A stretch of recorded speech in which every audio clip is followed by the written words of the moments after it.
Hello दोस्तों, मेरे पति इस दुनिया में नहीं थे और मेरा एकमात्र सहारा मेरा बेटा था। गर्मी का मौसम था और मेरी आदत थी कि मैं रोज नहाने जाती थी। हमारे घर में केवल एक ही बाथरूम था जो कमरे में नहीं बल्कि घर के आंगन में था। जब भी मैं कमरे से निकलकर उस बाथरूम में नहाने के लिए जाती थी तो मुझे ऐसा लगता था कि कोई मुझे छिपकर देख रहा है। घर में मेरे बेटे के अलावा और कोई नहीं था और बाहर से भी कोई आ नहीं सकता था। पहले मैंने सोचा कि शायद मुझे वहम हो रहा है, लेकिन धीरे धीरे मुझे यकीन होने लगा कि कुछ न कुछ गड़बड़ जरूर है। परंतु मेरे दिमाग में एक ही बात आती थी कि घर में तो सिर्फ मेरा जवान बेटा ही है और मैं उस पर शक नहीं कर सकती थी। लेकिन समय के साथ मैंने उसकी कुछ ऐसी हरकतें देखी जिससे मेरा शक बढ़ने लगा। एक दिन जब वह घर पर नहीं था तो मैंने उसका फोन उठाकर चेक किया। फोन में एक वीडियो थी जिसे देखकर मेरी आंखों के सामने अंधेरा छा गया। उस वीडियो में साफ साफ दिख रहा था कि जब मैं बाथरूम में नहाने जाती थी तो वह मेरा नाम गायत्री है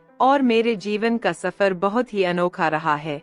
जब मेरी शादी हुई थी तब मैं सिर्फ 19 साल की थी। उस वक्त मैं जीवन की चुनौतियों के बारे में बहुत कम जानती थी, लेकिन जैसे जैसे समय बीता मैंने जीवन के हर उतार चढ़ाव का सामना किया और सीखा कि संघर्ष और प्रेम के साथ हर मुश्किल को पार किया जा सकता है। मेरी शादी एक बहुत ही अच्छे और जिम्मेदार व्यक्ति से हुई थी जो मुझसे उम्र में बड़े थे, लेकिन हमारे बीच का प्यार बहुत गहरा था। हमने मिलकर अपने छोटे से परिवार को खुशहाल बनाने की कोशिश की। 1 साल बाद हमारा बेटा हुआ और मैं माँ बन गई। उस समय मैं केवल 20 साल की थी और मेरा बेटा मेरे लिए सबसे बड़ा उपहार था। हमारे बीच का अंतर केवल 16 साल का था, इसलिए हमारे रिश्ते में एक अनोखी मित्रता भी थी। मैं माँ थी लेकिन उसके लिए एक दोस्त भी थी। मैंने अपने बेटे को अपनी दुनिया माना और उसकी परवरिश में कोई कमी नहीं छोड़ी। जैसे जैसे मेरा बेटा बड़ा हुआ मैंने और मेरे पति ने अपने परिवार के लिए और भी मेहनत की। लेकिन फिर एक दिन अचानक मेरे पति का निधन हो गया। यह मेरे जीवन का सबसे बड़ा धक्का था।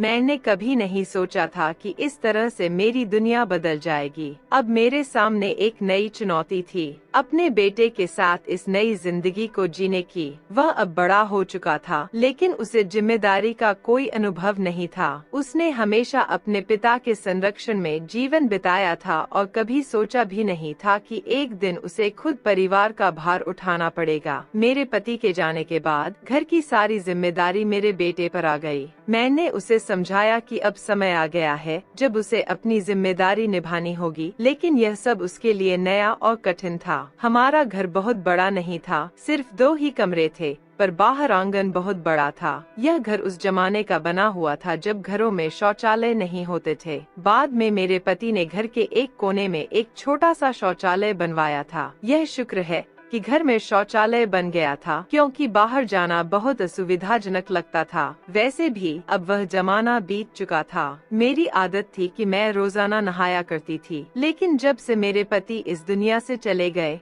तब से नहाने के दौरान मुझे बाथरूम में कुछ अजीब महसूस होने लगा। जैसे ही मैं बाथरूम में जाती मुझे ऐसा लगता था कि कोई अंदर झांक रहा है। एक दिन मुझे ऐसा एहसास हुआ तो मैंने इधर उधर देखा, लेकिन वहाँ कोई नहीं था। मैंने सोचा शायद यह मेरा भ्रम होगा, लेकिन अगले दिन भी वही हुआ। अब मैं इस बात से बहुत परेशान हो गई थी, लेकिन यह ऐसी बात थी कि मैं अपने बेटे रोहन को भी नहीं बता सकती थी। रोहन मेरा जवान बेटा था, बेहद खूबसूरत, लेकिन उसने कभी मेहनत नहीं की थी। अब हालात ने उसे मेहनत करने पर मजबूर कर दिया था और इसी वजह से वह आजकल बहुत चिड़चिड़ा रहने लगा था। एक रात वह मेरे पास आकर बैठ गया और कहने लगा, मम्मी मैं बहुत परेशान हूँ, सब कुछ कैसे होगा? हम तो सिर्फ 2 लोग हैं, लेकिन फिर भी इतने सारे खर्चे हैं। मुझे तो अंदाजा भी नहीं था कि पिताजी इतना सब कुछ संभालते थे। मैं तो समझता था कि यह सब बहुत आसान है। अभी तो शुक्र है कि घर अपना है। मैंने उसे समझाते हुए कहा, बेटा घर तो अपना है, लेकिन इसकी मरम्मत भी तो करनी पड़ती है। अगर समय पर ध्यान नहीं दिया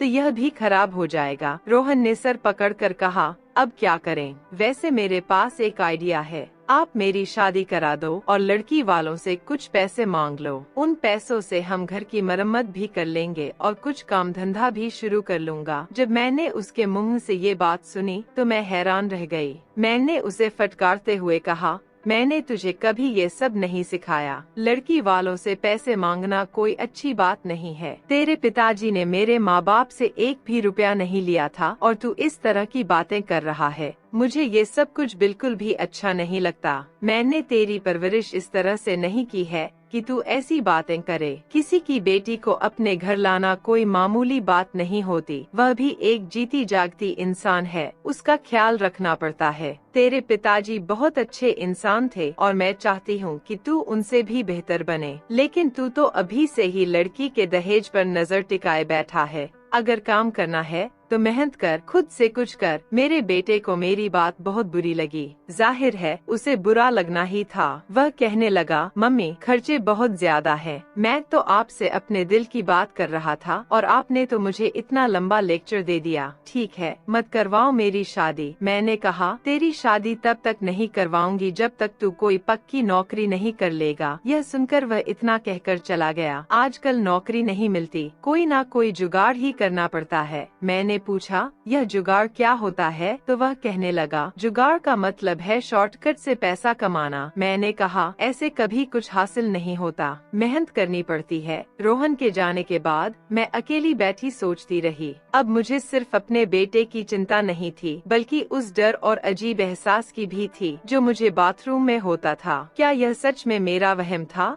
या फिर कुछ और? मैं इस उलझन में थी कि किसी से बात करूं या नहीं। मैंने सोचा कि अगर मैं रोहन को यह बात बताऊंगी तो वह और भी परेशान हो जाएगा। मेरे पति के जाने के बाद से ही मैं बहुत अकेलापन महसूस करने लगी थी। घर की दीवारें मुझे जैसे घूरती सी लगती थी और हर रात जब मैं बिस्तर पर लेटती थी तो ऐसा लगता था कि मैं उन्हें महसूस कर सकती हूँ। मैंने खुद को समझाने की कोशिश की कि यह सब मेरे मन का भ्रम है, लेकिन फिर भी वह डर मेरे दिल में गहराई तक बैठ गया था। रोहन की चिंता ने मेरी बेचैनी को और भी बढ़ा दिया था। मैं सोचने लगी कि अगर वह इसी तरह चिड़चिड़ा और निराश रहता है तो उसकी जिंदगी का क्या होगा। मैंने उसके भविष्य के बारे में कई सपने देखे थे, लेकिन अब ऐसा लग रहा था कि वे सपने दूर होते जा रहे हैं। अगली सुबह मैंने तय किया कि मुझे खुद को मजबूत करना होगा। मैं अपने डर और चिंताओं के आगे झुक नहीं सकती थी। मैंने निश्चय किया कि मैं अपने बेटे को सही मार्ग दिखाऊंगी और उसे मेहनत की अहमियत समझाऊंगी। मैंने रोहन को उसके पसंदीदा नाश्ते के साथ बुलाया और उसकी थाली परोसते हुए कहा, रोहन, मैं समझती हूँ कि तुम पर बहुत दबाव है और यह सब तुम्हारे लिए नया है, लेकिन याद रखना, किसी भी बड़ी सफलता के लिए मेहनत और धैर्य की जरूरत होती है। शॉर्टकट से कभी कुछ हासिल नहीं होता और अगर होता भी है तो वह ज्यादा दिन टिकता नहीं। रोहन ने मेरी बात ध्यान से सुनी लेकिन कुछ नहीं कहा। मैंने उससे कहा, मैं तुमसे बहुत उम्मीदें रखती हूँ और मुझे यकीन है कि तुम सही रास्ता चुनोगे, चाहे जितनी भी मुश्किलें आएं। अगर तुम मेहनत करोगे तो सब ठीक हो जाएगा। रोहन ने बस सिर हिलाया और नाश्ता करने लगा। मैं जानती थी कि उसे समय चाहिए, लेकिन मुझे भरोसा था कि एक दिन वह मेरी बात समझेगा। शाम को जब मैं बाथरूम में नहाने गई तो वही अजीब सा एहसास फिर से हुआ। ऐसा लगा जैसे कोई मुझे देख रहा हो। इस बार मैं और भी डर गई थी क्योंकि यह अनुभव अब रोज का हो गया था।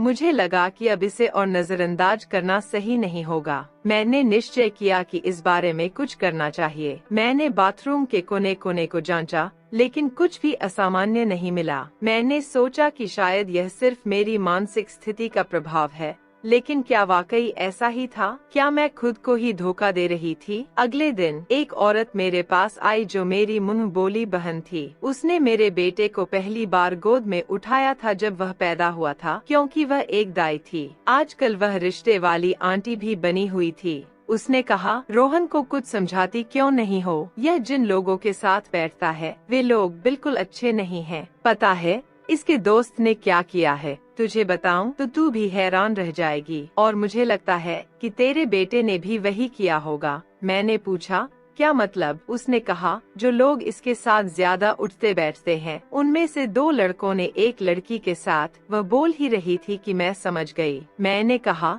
नहीं, तू झूठ बोल रही है। उसने कहा, हाँ, ऐसा ही हुआ है और मैं क्यों झूठ बोलूंगी? सारे मोहल्ले को पता है। शुक्र कर कि तेरे बेटे पर अभी तक कोई बात नहीं आई। मैंने कहा, मेरा बेटा ऐसा नहीं कर सकता। उसने कहा, यह तो मुझे भी पता है कि रोहन ऐसा नहीं कर सकता, लेकिन जब ऐसे बुरे लोगों के साथ रहेगा तो कल को कुछ ना कुछ जरूर कर गुजरेगा, और अगर नहीं भी किया तो वे लोग उस पर इल्जाम लगाकर बच जाएंगे। वे सब तो बहुत अमीर हैं और हम गरीबों का क्या है। उसकी बात बिल्कुल सही थी। अमीर लोग इस तरह के मामलों से बच जाते हैं और गरीबों को पुलिस पकड़ ले जाती है। शायद इसी वजह से मेरा बेटा ऐसी बातें करने लगा था। वह अक्सर कहता था, जुगाड़ कर लूंगा। मैं नहीं समझ पा रही थी कि यह जुगाड़ क्या होता है और उसने ऐसी बातें कहां से सीख ली थीं। मुझे यह सब बिल्कुल पसंद नहीं था। एक दिन सुबह सुबह मैं नहाने के लिए बाथरूम में गई। नहाते वक्त मुझे ऐसा महसूस हुआ कि कोई मेरे आसपास खड़ा है।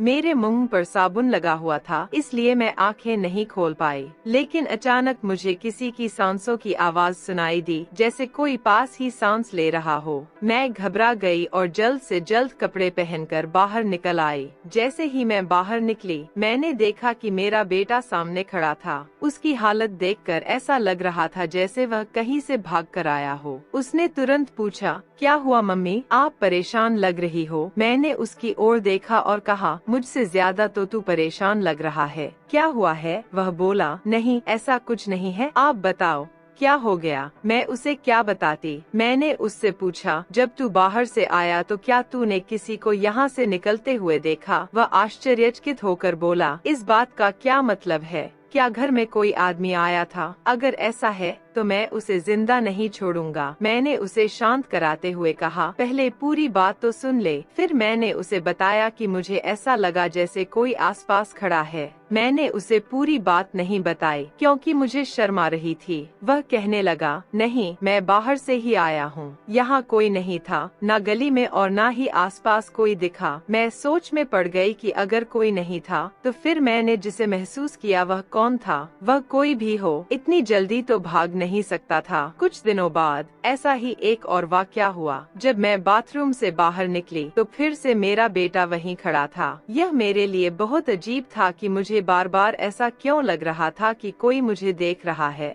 और फिर हमेशा मेरे बाहर निकलते ही मेरा बेटा सामने खड़ा होता था। इस घर में मेरे बेटे के अलावा और कोई नहीं था, पर क्या मेरा बेटा ऐसा कर सकता था? मेरे मन में यह सवाल तब तक नहीं उठा जब तक मेरी एक दोस्त ने एक कहानी नहीं सुनाई। वह हमेशा कहती थी कि उसे मोहल्ले की हर खबर रहती है। शायद इसी वजह से मेरी शंकाएं और बढ़ गईं। एक दिन मेरे पास आई और कहने लगी, तुझे पता है वह दीप्ति है ना, उसकी 17 साल की बेटी रिया की वीडियो वायरल हो गई है। मैंने पूछा, कैसी वीडियो? तो वह बोली, वही वीडियो जैसी आजकल वायरल हो जाती है और धूम मचा देती है। मैंने कहा, यह तो बहुत बुरी बात है। वीडियो किसने वायरल की? उसने जवाब दिया, अगर तुझे बताओ कि वीडियो किसने वायरल की है तो तू भी पागल हो जाएगी। मैंने जिज्ञासावश कहा, बताओ तो सही। उसने फिर एक ऐसी बात बताई कि मैं सुनकर हैरान रह गई। सोचने लगी कि यह समाज आखिर किस दिशा में जा रहा है। उसने कहा, रिया की वीडियो उसके अपने पति ने वायरल की है और दोनों यानी रिया और उसके पति इस मामले में मिले हुए हैं। उन्होंने वीडियो को लाखों रुपए के लिए बेचा है। उनका कहना है कि कुछ दिनों बाद लोग इसे भूल जाएंगे और जब कोई पूछेगा तो वे कह देंगे कि वीडियो नकली है। मैंने हैरानी से पूछा, इतनी अंदर की बात तुझे कैसे पता चल गई? वह बोली, यह छोड़, ये अंदर की बात हो या बाहर की, देख तो सही कि आजकल कैसी हरकतें हो रही हैं। एक पति अपनी पत्नी की वीडियो सिर्फ पैसे कमाने के लिए वायरल कर रहा है। तुझे नहीं लगता कि यह समाज पता नहीं किस दिशा में जा रहा है? हमें अपने बच्चों को संभाल कर रखना चाहिए। उसकी एक जवान बेटी थी जिसका नाम प्रियंका था। वह चाहती थी कि उसकी शादी मेरे बेटे रोहन से हो। मुझे भी प्रियंका बहुत पसंद थी। एक बार मैंने रोहन से इस बारे में बात की तो उसने कहा, लड़की तो बुरी नहीं है, लेकिन माँ ने शर्त रखी है, यह मुझे पसंद नहीं। वह भी तो हमारी तरह गरीब है, हमें किसी अमीर घर से बहू लानी चाहिए।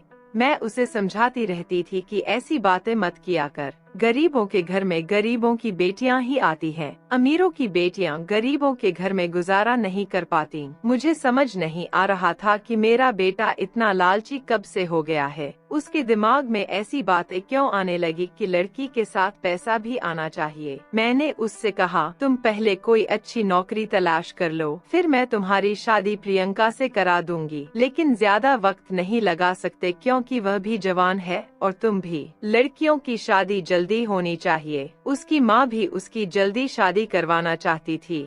अब तो तेरे पिताजी भी इस दुनिया से चले गए हैं, तो अब तुझे ही सब कुछ देखना है, इसलिए अच्छा है कि कोई नौकरी कर ले। मेरा बेटा कहने लगा कि नौकरी नहीं मिली, लेकिन एक काम मिला है जिसमें बहुत पैसे हैं, पर काम थोड़ा गलत है। मैंने पूछा, क्या मतलब, कौन सा काम है, और तू ऐसे क्यों कह रहा है कि थोड़ा गलत है? गलत तो गलत होता है, थोड़ा गलत क्या होता है? मेरे बेटे ने कहा, मम्मी आपको बताकर मैं पछता रहा हूँ। ऐसी बात नहीं है, बाद में बताऊंगा। और यह कहकर वह कहीं चला गया। मैं सोचती रही कि वह क्या कह रहा था। मेरा दिल बैठ गया, क्योंकि आजकल जिस तरह की हरकतें हो रही हैं, किसी भी जवान लड़के या लड़की को अपनी बातों में फंसाना कोई बड़ी बात नहीं रह गई है। मेरा दिल डूब सा गया था। मैं जानती थी कि इस दुनिया में अच्छे लोग भी हैं, लेकिन बुरे लोग भी कम नहीं हैं, जो अपने स्वार्थ के लिए दूसरों का इस्तेमाल करते हैं। क्या रोहन भी किसी गलत राह पर जा रहा था? उस रात मैंने सोने की कोशिश की, लेकिन मन में बेचैनी बनी रही।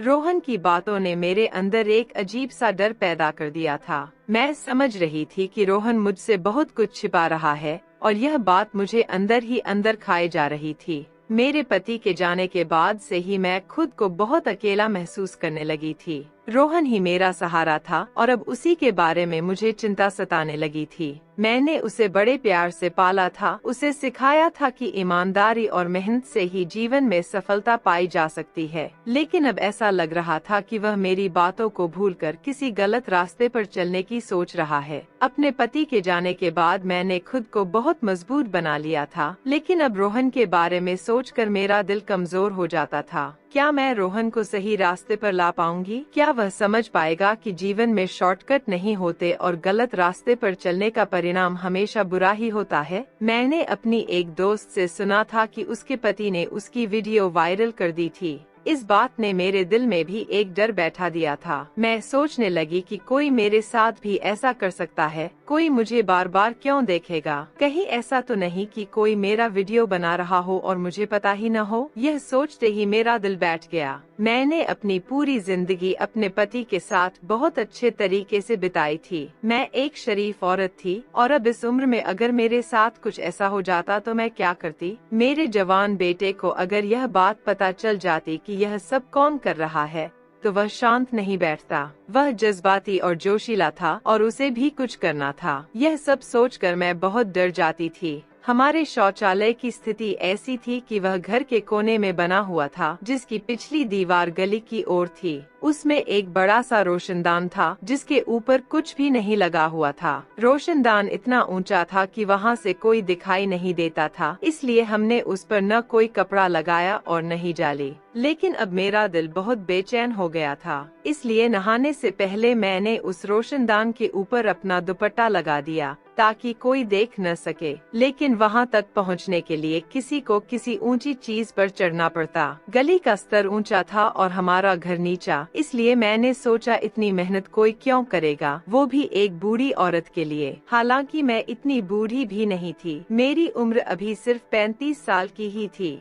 मेरा बेटा जवान था और मैं उसकी शादी करना चाहती थी। जब मैं नहाकर बाहर निकली तो यह देखकर हैरान रह गई कि कपड़ा अपनी जगह से हटा हुआ था। अब तो मुझे अजीब सा महसूस होने लगा। मुझे रोना आने लगा कि मेरे साथ ये सब क्या हो रहा है। मैंने तो कभी किसी के साथ बुरा नहीं किया था। अब मैं क्या करूं? अपने बेटे को बता दूं? मामला अब बहुत बढ़ चुका था। इसका मतलब था कि कोई न कोई था जो मेरे साथ यह सब कर रहा था। लेकिन यह बात भी सोचने वाली थी कि किसी बाहरी आदमी को यह कैसे पता चला कि मैं किस समय नहाने जाती हूँ। मैं रोजाना एक समय पर नहाने नहीं जाती थी। कभी सुबह नहा लेती थी, कभी दोपहर को और कभी खाना बनाने के बाद। और गर्मी के मौसम में तो मैं दिन में 2 बार भी नहा लेती थी, क्योंकि मुझे बहुत ज्यादा गर्मी लगती थी और साफ सुथरा रहना मुझे अच्छा लगता था। मुझे यह बात समझ नहीं आ रही थी, लेकिन फिर मैंने तय किया कि बेटे को बता ही देती हूँ। मैंने उसे सीधे सीधे नहीं कहा कि मुझे पक्का यकीन है, पर मैंने उसे बताया कि जब मैं नहाने जाती हूँ तो मुझे ऐसा लगता है कि कोई मुझे देखता है।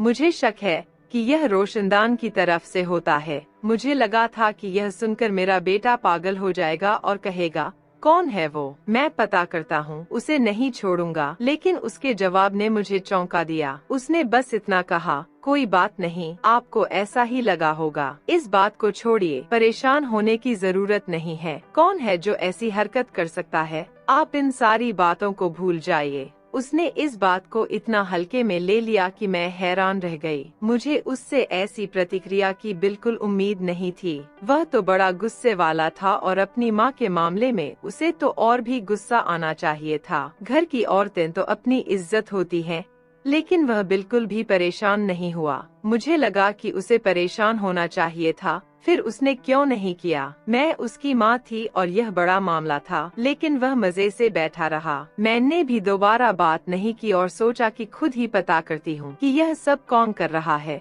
मेरे लिए यह आसान नहीं था, लेकिन मैं कोशिश तो कर ही सकती थी। अगले दिन मैंने अपनी योजना के अनुसार काम किया। मैं उस रोशनदान के पास खड़ी रही और ध्यान से देखने लगी कि कोई वहाँ से झांकता है या नहीं। कुछ देर बाद मैंने देखा कि गली के उस पार कुछ हलचल हो रही है। मेरा दिल जोर से धड़कने लगा। मैंने धीरे धीरे उस ओर देखा और मेरी आंखें फटी की फटी रह गईं। गली में एक आदमी खड़ा था जिसने अपने चेहरे को छुपाने की कोशिश की हुई थी। वह धीरे धीरे ऊपर की ओर देख रहा था, जैसे कि रोशनदान से अंदर झांकने की कोशिश कर रहा हो। मेरा दिल जोर से धड़कने लगा और मैंने जल्दी से खुद को छुपा लिया। अब मुझे यकीन हो गया था कि मेरे शक सही थे। कोई ना कोई था जो मेरी हरकतों पर नजर रख रहा था। अगले दिन मैंने अपनी दोस्त से कहा कि मुझे एक कैमरे वाला फोन चाहिए, मैं रिकॉर्डिंग करना चाहती हूँ। उसके पास फोन था पर मेरे पास नहीं। उसने कहा, एक दिन के लिए अपना फोन तुम्हें दे दूंगी,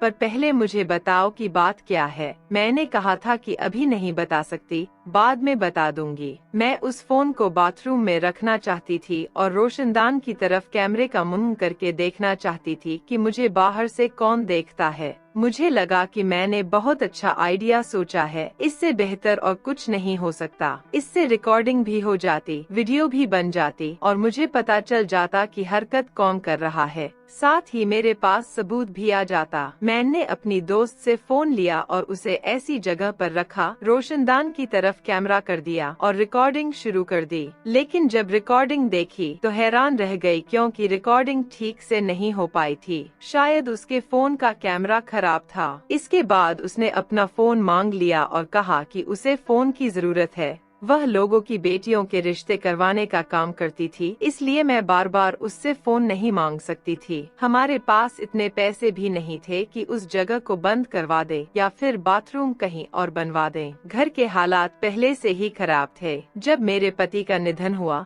तो पता चला कि उन पर बहुत सारा कर्ज था। अब वे लोग सामने आ रहे थे और अपने पैसे मांग रहे थे। मेरा बेटा भी कुछ कर नहीं पा रहा था, क्योंकि उसके पास कोई स्थायी काम नहीं था। लोग मुझसे कहते थे कि उसकी शादी करवा दो, दहेज के पैसों से वह कोई बिजनेस शुरू कर लेगा और घर में बहू भी आ जाएगी, जिससे तुम भी अकेली नहीं रहोगी। मेरा बेटा आजकल बहुत परेशान रहता था। एक दिन उसने किसी से फोन पर बात करते हुए कहा, आजकल लोग ऐसी वीडियो से बड़े पैसे कमा रहे हैं, लेकिन ऐसी वीडियो बनाना इतना आसान नहीं है। एक वीडियो की ही तो बात है और अगली वीडियो आते ही लोग पिछली को भूल जाते हैं। मैं उसकी बात सुनकर हैरान रह गई। ये कोई फिल्म या ड्रामा नहीं था, सीधे सीधे बातें हो रही थीं। मुझे समझ नहीं आ रहा था कि कहीं वह वही बात तो नहीं कर रहा था जो मेरे मन में आ रही थी। अगर एक पति पैसे कमाने के लिए अपनी पत्नी की वीडियो वायरल कर सकता है, तो क्या एक बेटा पैसे कमाने के लिए अपनी माँ की वीडियो वायरल नहीं कर सकता? सकता? अगर ऐसा नहीं था तो फिर वह ऐसी बातें क्यों कर रहा था? वह अपने पास कोई खास काम नहीं था। कभी कभी वह एक गाड़ियों के शोरूम में काम कर लेता था, जिससे उसे रोजाना के थोड़े बहुत पैसे मिल जाते थे, लेकिन यह कोई स्थायी नौकरी नहीं थी। उसकी बातें सुनकर लग रहा था कि उसके पास बात करने के लिए और कोई विषय नहीं था। जैसे ही उसने फोन रखा,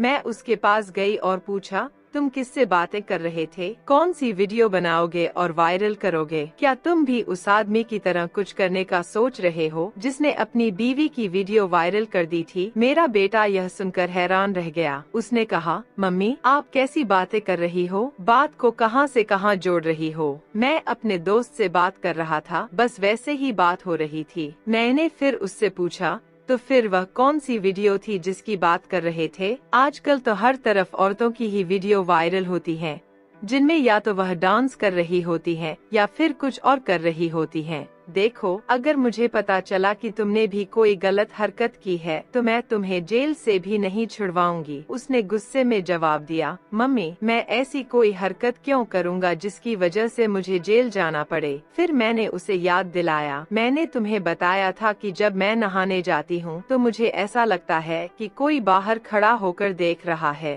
तुमने इस बारे में क्या किया? पहले तो वह घबरा गया, फिर कहने लगा, मैंने भी आपको कहा था कि आपको वहम हो रहा है, ऐसा कुछ नहीं है। अब मुझे भी गुस्सा आ गया। मैंने उससे कहा, और अगर ऐसा हुआ तो तुम क्या कर लोगे? क्या उखाड़ लोगे उस आदमी का? तुम्हें शर्म नहीं आती कि एक बार जाकर जांच कर लेते कि ऐसा है या नहीं? किसी से थोड़े पैसे उधार लेकर इस बाथरूम के रोशनदान को बंद करवाने की कोशिश करो। यह रोशनदान इतना बड़ा है कि यहाँ से कोई आदमी छलांग भी लगा सकता है। जब तुम्हारे बाबा ने शौचालय बनवाया था तब जमाना ऐसा नहीं था। मुझे लगा था कि यह सब सुनकर तुम गुस्से से लाल पीला हो जाओगे और कुछ करोगे, लेकिन तुम तो हाथ पर हाथ धरे बैठे हो। मेरे बेटे ने एक अजीब सी बात कह दी। उसने कहा, अगर आपको ऐसा लगता है कि बाथरूम में जाते हुए कोई आपको देखता है तो फिर आप बाथरूम में मत जाया करो। ऐसी उल्टी बात तो वही व्यक्ति कर सकता है जिसका दिमाग उलझा हुआ हो, और मेरे बेटे का दिमाग सच में बहुत उलझा हुआ लग रहा था। आखिर ऐसा कैसे हो सकता है कि मैं बाथरूम में ना जाऊं? गर्मी का मौसम था, क्या मैं नहाती भी नहीं? मुझे तो नहाने का शौक था और साफ सुथरा रहने की आदत भी थी। मैं इस बारे में बहुत सोचती रही और अब मुझे समझ आ गया था कि मुझे क्या करना है। मुझे अपने बेटे पर नजर रखनी थी, क्योंकि इस घर में और कोई नहीं था और बाहर से भी कोई अजनबी हमारे घर में नहीं आता। मैं हैरान थी कि मेरे बेटे को अचानक से क्या हो गया था। पहले वह छोटी छोटी बातों पर इतना गुस्सा करता था, लड़ने मरने को तैयार हो जाता था, लेकिन अब वह बिल्कुल सामान्य हो गया था। उधर प्रियंका की माँ बार बार कहती थी कि उसकी बेटी मेरे बेटे को पसंद करती है। वह चाहती थी कि मैं उसे कहूँ कि कोई अच्छी नौकरी कर ले ताकि दोनों की सगाई कर दी जाए, लेकिन मैं सोचती थी कि मेरे बेटे को आजकल कुछ समझ ही नहीं आ रहा है कि वह किस दिशा में जा रहा है। लेकिन प्रियंका भी पागल थी जो रोहन से प्यार कर बैठी थी। मुझे लगता था कि अगर वह वाकई उससे प्यार करती थी तो उसे किसी और से शादी नहीं करनी चाहिए थी, चाहे उसे कुछ साल तक इंतजार ही क्यों न करना पड़ता। प्रियंका मेरे दोस्त की इकलौती बेटी थी और अपने घर में सबसे ज्यादा लाडली भी। वह मुझे भी बहुत सुंदर लगती थी। एक मुसीबत मेरे सर पर जरूर थी कि मुझे अपने बेटे पर नजर रखनी थी, लेकिन नजर तब रखती जब वह घर पर होता। आजकल वह ज्यादातर समय घर से बाहर ही रहता था। हालांकि जब तक मैं खाना वगैरह बना रही होती थी तब तक वह घर में ही होता था। एक दिन जब मैं नहाने के लिए गई तो उसका फोन उसके कमरे में पड़ा हुआ था। पता नहीं मेरे दिमाग में क्या आया, मैंने सोचा कि क्यों न उसका फोन चेक करूं और देखूं कि उसमें क्या है। आखिर वह मेरा बेटा था और मुझे उसके फोन को चेक करने का हक था। मैंने फोन की गैलरी खोली तो उसमें एक वीडियो थी। वीडियो देखकर मेरे पैरों तले जमीन खिसक गई। वह वीडियो बाथरूम की थी और साफ नजर आ रहा था कि उसमें क्या हो रहा था। मेरी आंखों में आंसू आ गए और मेरी हालत अजीब सी हो गई। मैंने बार बार देखा कि कहीं और भी वीडियो तो नहीं है, लेकिन वहाँ सिर्फ एक ही वीडियो थी। मैं उस वीडियो को देख ही रही थी कि अचानक किसी ने मेरे कंधे पर हाथ रखा। मैं चौंक गई और पीछे मुड़कर देखा तो मेरा बेटा खड़ा था। उसने देख लिया था कि उसका फोन मेरे हाथ में है और मैं वह वीडियो देख चुकी हूँ। यह सुनकर मेरे बेटे का चेहरा गंभीर हो गया। उसकी आंखों में डर की छाया थी। मेरी आंखों में भी एक सवाल उमड़ रहा था जिसे मैं आखिरकार पूछ ही बैठी। जवाब सुनते ही मैं दंग रह गई। मैंने अपने बेटे की ओर देखा। मेरी आंखों में आंसू छलक पड़े। मैंने उससे कहा, तूने यह सब कब किया, कैसे किया और क्यों किया, बता मुझे। अब उसके भी आंखों में आंसू थे और गुस्से से उसके हाथ कांपने लगे। उसने गहरी सांस लेते हुए कहा, उसी दिन किया था जिस दिन आपने मुझे बताया कि कोई आपको छुपकर देखता है। आपको क्या लगता है मैं हाथ पर हाथ धरे बैठा रहा? जब आपने कहा था कि कोई आपको देख रहा है तो मुझे बहुत गुस्सा आया था, लेकिन मैं जानता था कि मेरा गुस्सा करना आपको परेशान कर देगा और आप डर जाएंगी। इसलिए मैंने फैसला किया कि मैं आपको कुछ नहीं बताऊंगा, लेकिन जो भी यह सब कर रहा है उसे पकड़ कर ही रहूंगा। मैंने सबसे पहले रोशनदान पर एक छोटा कैमरा लगा दिया था जिसका रुख बाहर की ओर था। उसमें आप नहीं बल्कि बाहर का दृश्य दिखता था। उसी कैमरे से मुझे पता चला कि वह हमारे मोहल्ले का ही लड़का है जो गली में खड़ा होकर देखता है। जैसे ही उसे पानी गिरने की आवाज आती है वह समझ जाता है कि कोई अंदर गया है और फिर अंदर झांकने की कोशिश करता है। मैंने उसका नाम और घर का पता भी मालूम कर लिया है। मेरा तो दिल करता था कि सीधे उसके घर जाऊं और उसे गोली मार दूं, लेकिन जब अपने दोस्त से बात की तो उसने समझाया कि ऐसा करने से कुछ हासिल नहीं होगा। उसने तुम्हारी माँ की कोई वीडियो बनाई है जो उसके पास है, पहले हमें वह वीडियो निकालनी होगी। मैं उसी से बात कर रहा था जब आपने मेरी बात सुनी थी। मैंने मोहल्ले के कुछ लोगों से बात की है और हम उसे रंगे हाथों पकड़ना चाहते हैं। हम ऐसा करेंगे कि उसे लगेगा कोई बाथरूम में नहा रहा है और जैसे ही वह अंदर झांकने लगेगा हम उसे रंगे हाथों पकड़ लेंगे। अगर वैसे उसे टोकेंगे कि वह ऐसा क्यों कर रहा है तो वह कभी नहीं मानेगा, लेकिन जब उसे सबके सामने पकड़ा जाएगा तो कोई भी उसका साथ नहीं देगा। आपसे ज्यादा मुझे गुस्सा है, आपसे ज्यादा मैं बेचैन हूँ उसे सबक सिखाने के लिए, लेकिन मुझे धैर्य से काम लेना होगा क्योंकि ऐसे लोगों को पकड़ना आसान नहीं है। हमें उसे सबक सिखाना है ताकि दोबारा कोई ऐसा करने की हिम्मत न करे। आपको पता है आपने कहा था कि मोहल्ले में एक लड़की की वीडियो वायरल हुई थी जिसके लिए सभी ने उसके पति को दोषी ठहराया, लेकिन हकीकत में ये काम उसी मोहल्ले के एक और लड़के ने किया था। ये लड़का बहुत बदनाम था और मोहल्ले की कई लड़कियों को परेशान कर चुका था। कभी लड़कियों को छेड़ता तो कभी और कोई हरकत करता, लेकिन इस बार उसने हद पार कर दी थी। मेरे दिल में उस लड़के के खिलाफ बहुत गुस्सा था। मुझे महसूस हो रहा था कि मैंने अपने बेटे के बारे में गलतफहमी पाल रखी थी। मैं सोचने लगी कि आखिर मेरे अपने बेटे ने ऐसा क्यों किया। हालांकि मैंने कभी उसे यह बात नहीं बताई, लेकिन अंदर ही अंदर मैं बहुत दुखी थी। समाज किस दिशा में जा रहा है ये हम सब जानते हैं,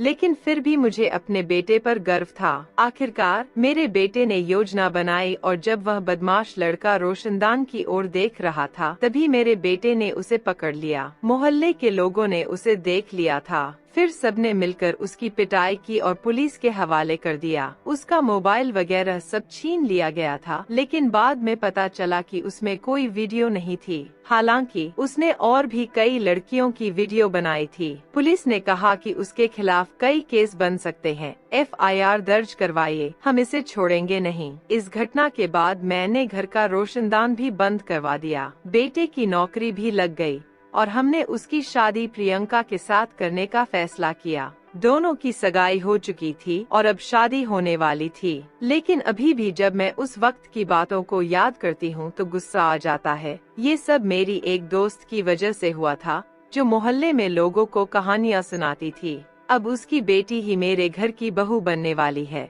लेकिन उसकी बेटी उसकी तरह नहीं है। वैसे मेरी दोस्त बुरी नहीं थी, पर उसकी हरकतें मुझे ठीक नहीं लगीं। मेरा बेटा ऐसा कुछ कर ही नहीं सकता था, लेकिन उसने मेरे दिमाग में इतनी नकारात्मक बातें भर दी कि मैं अपने बेटे के बारे में ही गलत सोचने लगी। मैं कैसे भूल गई कि मैंने ही उसे पाला पोसा है और उसे अच्छे संस्कार दिए हैं। अब जब प्रियंका और रोहन की शादी का दिन करीब आ रहा था तो घर में खुशी का माहौल था और सभी लोग तैयारियों में जुटे हुए थे। इसी बीच मैंने अपने बेटे के साथ खुलकर बातचीत की और उसे अपने दिल की सारी बातें बताईं। उसने मुझसे वादा किया कि वह कभी भी किसी का गलत फायदा नहीं उठाएगा और अपनी जिम्मेदारियों को पूरी तरह से निभाएगा। यह पूरी घटना मेरे दिल में हमेशा के लिए अंकित हो गई है, क्योंकि इसने मुझे सिखाया कि जीवन में कई बार हमें अपनी धारणाओं और शंकाओं पर काबू पाना पड़ता है। रिश्तों में सबसे महत्वपूर्ण चीज भरोसा होता है। जब हम अपने करीबियों पर शक करते हैं तो हम सिर्फ उन पर ही नहीं बल्कि खुद पर भी सवाल खड़े कर रहे होते हैं। मैंने अपने बेटे को गलत समझा, लेकिन उसने अपने कार्यों से मुझे गलत साबित कर दिया। अब मैं संतुष्ट हूँ कि मैंने रोहन को सही संस्कार दिए थे और उसने मेरे विश्वास को कायम रखा। प्रियंका और रोहन की शादी के बाद मैं इस नतीजे पर पहुँची कि हर माँ बेटे के रिश्ते में उतार चढ़ाव आते हैं, लेकिन असली परीक्षा तब होती है जब हम उन कठिनाइयों में भी एक दूसरे का साथ नहीं छोड़ते। इस घटना ने मुझे यह भी याद दिलाया कि समाज में चाहे कुछ भी हो रहा हो, हमें अपने परिवार के प्रति सच्चा और भरोसेमंद रहना चाहिए, क्योंकि अंततः यही रिश्ते हमें सहारा देते हैं और हमें उन मुश्किलों से पार पाने की ताकत प्रदान करते हैं। अगर आपकी जिंदगी में भी कभी ऐसा कुछ हुआ हो तो हमें कमेंट में जरूर बताएं। अगर आपको यह कहानी पसंद आई हो तो इसे लाइक करें, शेयर करें